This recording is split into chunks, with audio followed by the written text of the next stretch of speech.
Last class में हम लोगों ने ब्लड सेल्स के बारे में डिस्कस किया था। तो यहाँ पे एक टॉपिक छूट गया था एनीमिया का।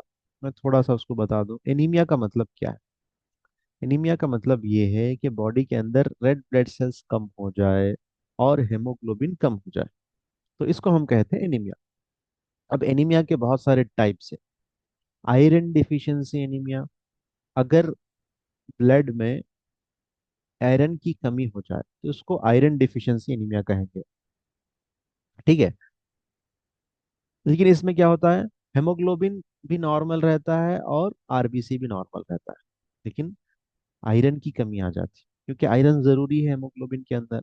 अगर आयरन की कमी आ जाए तो ऑक्सीजन बाइंडिंग कम हो जाती है। तो ऐसे में क्या हो सकता है, पेशेंट को सांस फूलना, दम चढ़ना, कमजोरी आना, बॉडी का कलर एकदम येलोइश की तरफ जाना, ये सब चीजें देखने को मिलती है। अब है एक एनीमिया से किल सेल एनीमिया। ये क्या है, बहुत डेंजर है।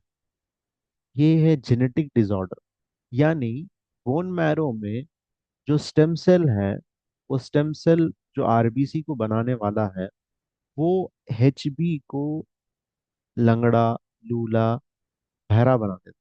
यानी उसका जो फंक्शन है ऑक्सीजन से बाइंड होना, और उसके लाइफ लाइफ पीरियड है 120 डेज। ये सब चीजें मैच्योरेट आरबीसी के अंदर होती हैं। लेकिन यहाँ पे क्या हो जाता है, सिकल सेल एनीमिया में ये जल्द से जल्द डेथ हो जाते हैं और बीमार रहते हैं, और ये जल्दी ऑक्सीजन को बाइंड नहीं कर पाते। ठीक है, तो ये बहुत बड़ी बीमारी है, जेनेटिक डिसऑर्डर है। ये बोन मैरो के स्टेम सेल में ही प्रॉब्लम, तो जड़ में ही प्रॉब्लम है, इसका प्रोडक्शन ही इमेच्योर हो रहा है। ठीक है। नेक्स्ट टाइप का है एप्लास्टिक एनीमिया। एप्लास्टिक एनीमिया क्या है, ये आरबीसी की कमी हो जाती है, डब्ल्यूबीसी की भी हो जाती है, प्लेटलेट्स की भी हो जाती है यहाँ पे। ठीक, जिसकी किसकी वजह से हो सकते हैं, ये रेडिएशंस, जो शुआए रेडिएशंस पड़ते हैं, चाहे वो जैसा एक्सरे के जरिए से हो, स्कैनिंग कराते हैं हम बार बार, उससे भी हो सकता है, या सन रेज से हो सकता है, इंफ्रारेड रेज से हो सकता है जो सन से निकलते हैं, अल्ट्रावायलेट रेज से हो सकता है। तो इससे क्या होगा, RBC, WBC, platelets bone marrow के अंदर डैमेज होंगे। और खासकर देखिए यहाँ पे बहुत इंपॉर्टेंट चीज है, they are several antibiotics that must be used with caution since they may have this potential fatal side effect। तो वो एंटीबायोटिक्स जो आप बहुत शौक से लेते हैं, जब भी प्रॉब्लम आ जाए प्यार से लेते हैं, डॉक्टर के पास जाते हैं, डॉक्टर साहब उसको लिख के देते हैं, हम पैसे दे के खरीदते हैं ताकि हमारी बीमारी ठीक हो जाए। लेकिन यहाँ पे क्या लिख रहा है देखिए, कैसे बहुत सारे ऐसे एंटीबायोटिक है जो बहुत एहतियात से लेने की जरूरत है, क्योंकि इससे ये बीमारी आ सकती है। ठीक है, यहाँ पे लिखा हुआ है, वो भी एनाटॉमी फिजियोलॉजी की बुक में। तो आप गौर करिए इस बात पर। एंटीबायोटिक्स बहुत कॉशन से लेने की जरूरत है, without doctor consultation, proper guidance you can not use antibiotics. Okay. वरना क्या हो सकता है, आरबीसी, डब्ल्यूबीसी, प्लेटलेट जो बोन मैरो में प्रोडक्शन हो रहे हैं वहां पे डैमेज हो सकता है। परमानेंट डैमेज हो सकता है, या टेम्परेरी डैमेज भी हो सकता है। नेक्स्ट है हेमोलाइटिक एनीमिया, यानी प्रॉब्लम जैसा होगा वैसा नाम लगेगा शुरुआत में। एनीमिया तो कॉमन है। ठीक है। इसमें क्या हो जाता है, देखिए आरबीसी रप्चर हो जाता है। आरबीसी क्या हो रहे हैं, रप्चर हो जा रहा है, यानी ये प्रोडक्शन तो मेच्योर सही हो रहा है, लेकिन इनका जो लाइफ स्पैन है 90 to 120 डेज, उसके अंदर ही वो डेथ हो जाती है। ठीक है। खासकर ये न्यूबॉर्न में देखने को मिलता है, सिकल सेल एनीमिया भी इसी को कहेंगे खासकर। ठीक है। तो इसको अगर सिर्फ प्रोडक्शन के बाद, मेच्योरेशन के बाद अगर डेथ हो रहा तो हेमोरेटिक एनीमिया। ठीक है। प्लास्टिक एनीमिया में तीनों सेल्स डैमेज हो जाते हैं, लेकिन रीजन कुछ और है। Sickle cell anaemia by birth है, और इमेच्योर सेल्स पैदा होते हैं आरबीसी, और उनका लाइफ स्पैन भी कम होता है। परनीशियस एनीमिया भी देखिए, परनीशियस एनीमिया भी, ये भी आरबीसी जो है लार्ज, बड़े पैदा होते हैं, और मिस शेप, इनका शेप नहीं होता, फ्रेगाइल, कमजोर, ढीले ढाले होते हैं। ठीक है।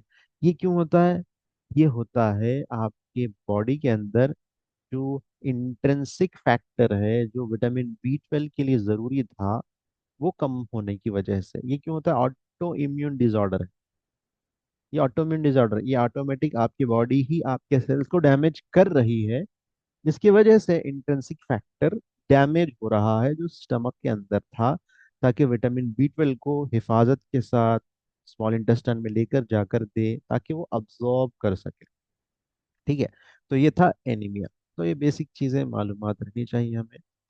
तो अब बात करेंगे हम ब्लड टाइप्स के बारे में। तो ब्लड टाइप्स हमारे कितने हैं? हमने देखा था blood A type, B type, AB type, O type. ठीक है। एक होता है एंटीजन, एक होता है एंटीबॉडी। जब हम पैदा होते हैं तो हमारी बॉडी के अंदर कौन सा ब्लड ग्रुप है? ए ग्रुप है मान लीजिए। तो हमारे बॉडी के अंदर ए ब्लड ग्रुप होगा, तो बॉडी क्या करेगी? ए एंटीजन पैदा करेगी। यानी जिस्म में सिर्फ ए एंटीजन की आने की इजाजत रहेगी, यानी ए ब्लड ग्रुप की आने की इजाजत रहेगी। उसके अलावा कोई भी बॉडी के अंदर एंट्री नहीं कर सकता। ठीक है। उसके लिए क्या होगा? एंटी B पैदा होगी। एंटीजन ए तो बॉडी में है, लेकिन नए आने के लिए आपको एंटीबॉडी होना चाहिए। वो एंटीबॉडी क्या करेगा? एंटी B से रोकेगा। अगर एंटीजन ए है दोनों के पास, तो ब्लड ट्रांसफ्यूजन हो सकता है। तो ये बॉडी के अंदर एंटीबॉडीज, बॉडी के खिलाफ लड़ने के लिए एंटी B पैदा हो। और बी के पास ए एंटीजन होगा, बी के पास बी, ए के पास ए होगा, एंटी ए होगा खिलाफ, यानी एंटी ए ग्रुप का ब्लड बी वाले को नहीं दे सकता। ठीक है। ए बी जिसका होगा वो ए बी रहेंगे। ए बी मतलब कोई भी ले सकता है, क्योंकि एंटीबॉडी नहीं है यहाँ पे। एंटीबॉडी नहीं है, लेकिन ये बहुत रेयर ब्लड ग्रुप है। ए बी ब्लड ग्रुप बहुत रेयर है। किसी के पास से भी ले सकता है, ए से ले सकता है, बी से ले सकता है। इसी को कहते हैं यूनिवर्सल रिसिवियंट, रिसीवर, यूनिवर्सल रिसीवर। और ओ के पास ना तो एंटीजन ए है ना बी है, यानी ये किसी को भी दे सकता है। यूनिवर्सल डोनर कहते हैं ओ ब्लड ग्रुप को। इसके पास ना एंटीजन ए होता है, बी होता है।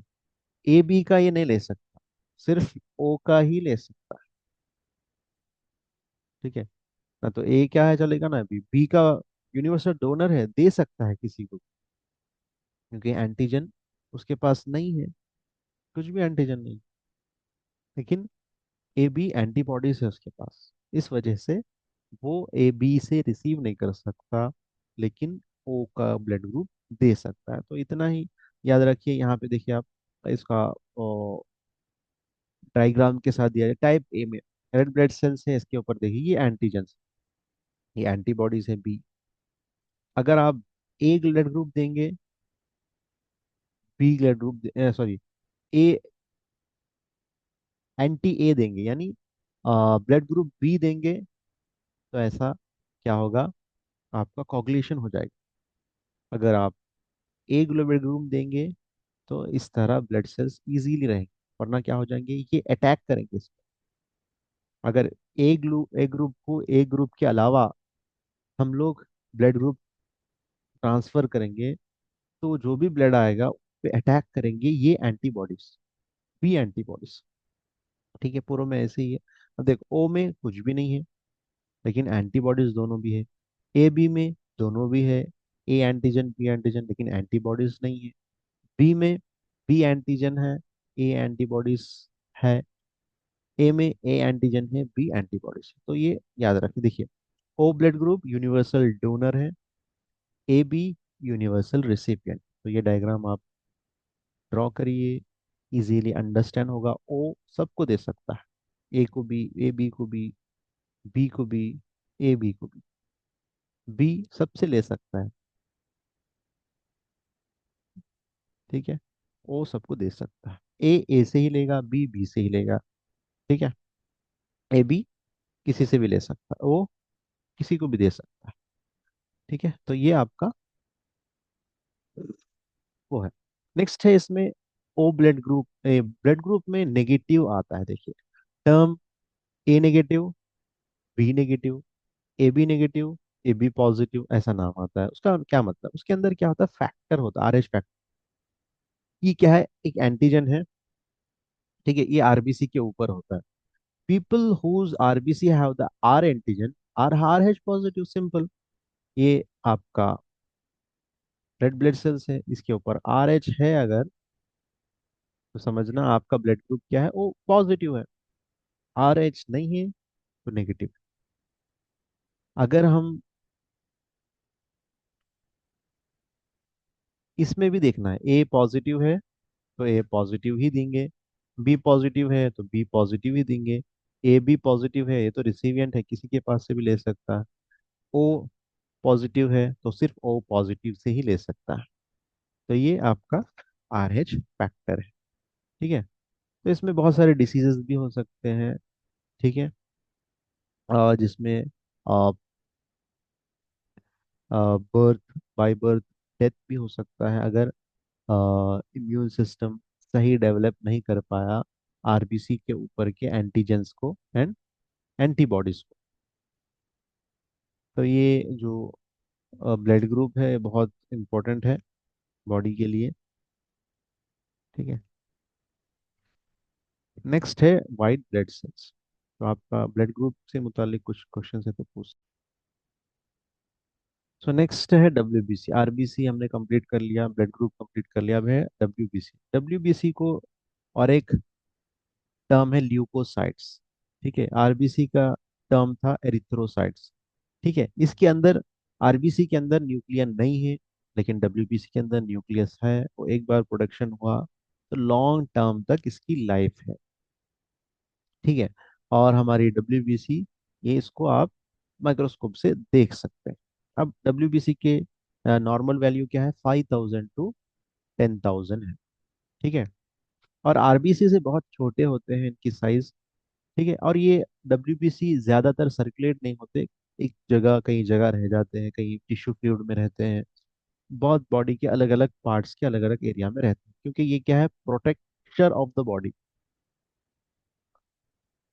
क्या है, protector of the body, immune system, यानी बॉडी को हिफाजत करना है, ये जिम्मेदारी किसकी है, डब्ल्यूबीसी के है। अब डब्ल्यूबीसी के कितने टाइप है, ऑलरेडी इनका भी प्रोडक्शन कहाँ पे होगा, आपके बोन मैरो में होगा। ये डायग्राम से आप देखिए, डब्ल्यूबीसी देखिए, यहाँ से स्टेम सेल है, स्टेम सेल से अलग अलग टाइप के डिफरेंट सेल्स बनेंगे, बेसोफिल्स, न्यूट्रोफिल, ये सब इसिनोफिल, लिम्फोसाइट, मोनोसाइट, ये सब क्या है, मैक्रोफेज, प्लाज्मा सेल, ये सब डब्ल्यूबीसी ही है। तो सेल्स के टाइप में सबसे ज्यादा डब्ल्यूबीसी ही पाए जाते हैं। देखिए, अब ये दो ग्रुप में डिवाइड होते हैं, डब्ल्यूबीसी जो है ना, वो है दो टाइप में डिवाइड होते हैं। एक है ग्रैन्युलोसाइट्स, एक granulocytes, granulocytes and A granulocytes.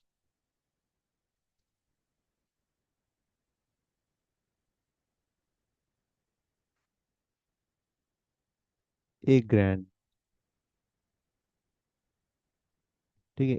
Granules में क्या क्या है आपको, ग्रैन्यूल्स में है आपके ग्रैन्यूल ल्यूकोसाइट्स, हाँ, न्यूट्रोफिल्स, एसोनोफिल्स, बेसोफिल्स, लास्ट में फिल्स आता है, ठीक है। Neutrophils, eosinophils, basophils. और ए ग्रैन्यूल में क्या आता है, देखिए, लिम्फोसाइट्स, मोनोसाइट्स, लिम्फोसाइट्स,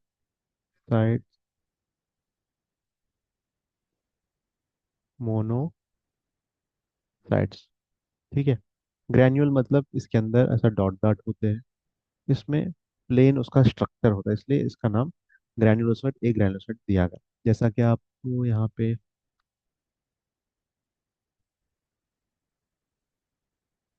हम्म, देखिए, न्यूट्रोफिल में भी यहाँ पे आप देख सकते हैं ग्रैन्यूल्स है, देखिए पूरे ग्रैन्यूल्स दिखेंगे आपको। और ईसिनोफिल्स में भी ग्रैन्यूल्स है, बेसोफिल्स में भी ग्रैन्यूल्स है। ठीक है। वहीं यहाँ पे ये देखिए आप, मोनोसाइट में ग्रैन्यूल नहीं है।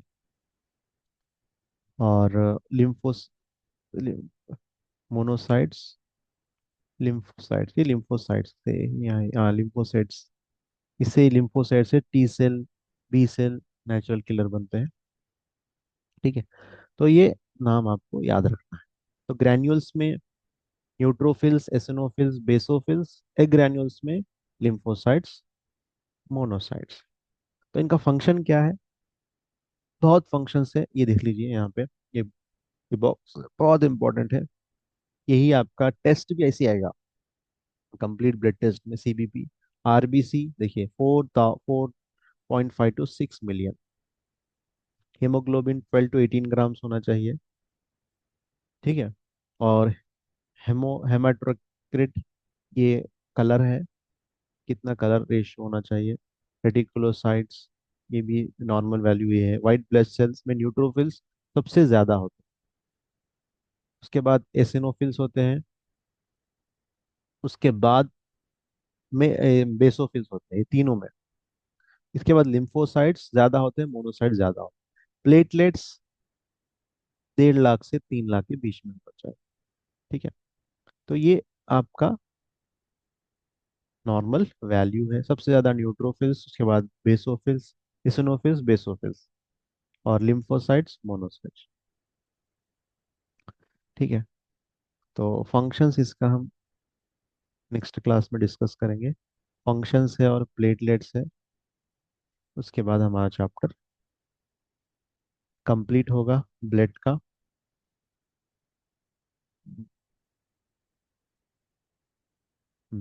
ये एक लिक्यूमिया है। लिक्यूमिया का मतलब ये है ब्लड में आपका डब्ल्यूबीसी बहुत ज्यादा बढ़ जाना, और इसको हम ब्लड कैंसर भी बोलते हैं। ठीक है। ल्यूकेमिया, ये देख सकते हैं आप, ल्यूकेमिया। इसमें क्या होता है? इमेच्योर वाइट ब्लड्स रहते हैं। This immature cell can not perform their normal functions and the person become very susceptible to infection. तो जल्द से जल्द, ज्यादा से ज्यादा इन्फेक्शन हो जाता है उनको, इमेच्योर आरबीसी या डब्ल्यूबीसी बनने की वजह से। तो इमेच्योर डब्ल्यूबीसी बन रहा, तो मतलब क्या है?